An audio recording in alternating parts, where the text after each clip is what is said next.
Hello guys, വീണ്ടും നമ്മൾ മാപ്പ് എടുത്തിരിക്കുകയാണ്. ഇപ്പം നമ്മൾ ഭൂഖണ്ഡങ്ങളെ കാണാനുള്ളത് America, United States of America. അതിൻ്റെ നേരെ താഴെ ലാറ്റിൻ അമേരിക്ക, അതായത് Brazil, Argentina, Paraguay, Bolivia. Football ടീമുകളിലെ വളരെ പ്രശസ്തരായ ടീമുകളുള്ള രാജ്യങ്ങളാണ് ഇതെല്ലാം. എല്ലാം ചെറിയ ചെറിയ രാജ്യങ്ങളാണ്. ബ്രസീൽ ഭയങ്കര വലുതാണ്. അർജന്റീന അതിൻ്റെ പകുതി ഇല്ലാണ്. പെറുവൊക്കെ തീരെ ചെറുതാണ്. പരാഗ്വേ ഒക്കെ. പിന്നെ നേരെ വരുമ്പോൾ ആഫ്രിക്ക കാണാം. ആഫ്രിക്കയുടെ വലിപ്പം നോക്കിയാൽ എന്ത് വലുതാണ്. ആഫ്രിക്കയിൽ വരുമ്പോൾ സാംബിയ, സിംബാബ്വെ, നമീബിയ, അങ്ങനെ അങ്ങനെ അങ്ങനെ വരും. സോമാലിയൊക്കെ അറിയാലോ, കടൽക്കൊള്ളക്കാരുടെ നാട്. ഇപ്പൊ യമൻ വരുന്നത് ഏഷ്യയിലാണ്. ഏഷ്യയിലാണ് തൊട്ട് നിൽക്കുന്നത്. രണ്ടിടത്തോട്ടും കണക്ഷൻ ഉണ്ട്. ഇപ്പൊ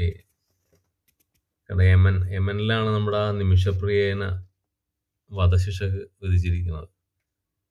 ഒമാന്റെ തൊട്ടടുത്ത രാജ്യമാണ് യമൻ. ഗൾഫ് രാജ്യങ്ങളിൽ പെടുന്നതാണ് അതൊക്കെ. അതിനകത്ത് നോക്കുമ്പോൾ സൗദി അറേബ്യയാണ് അടുത്ത് ഉള്ളതിലൊരു വലിയ രാജ്യം. ഇറാൻ, ഇറാഖ്, പാകിസ്ഥാൻ, അങ്ങനെ അങ്ങനെ അങ്ങനെ. പിന്നെ വരുന്നത് ഓസ്ട്രേലിയ ഉണ്ട്. ഓസ്ട്രേലിയ ഭൂഖണ്ഡം തന്നിച്ചൊരു രാജ്യമാണ്. ആ ഒരു ഭൂഖണ്ഡം ഒരു രാജ്യമാണ്. ചെറിയൊരു രാജ്യമുണ്ട്, പപ്പുവ ന്യൂ ഗിനിയ. ചെറിയൊരു ദ്വീപ് പോലത്തെ രാജ്യമാണ്. Irian Jaya, Port Moresby. അവിടെ തന്നെ ന്യൂസിലാൻഡ് ഉണ്ട്. New Zealand is like very small. New Zealand നോക്കിയ ഒരു പാട പോലെയുള്ള ന്യൂസിലാൻഡ്. ഈ കാണുന്ന ന്യൂസിലാൻഡ്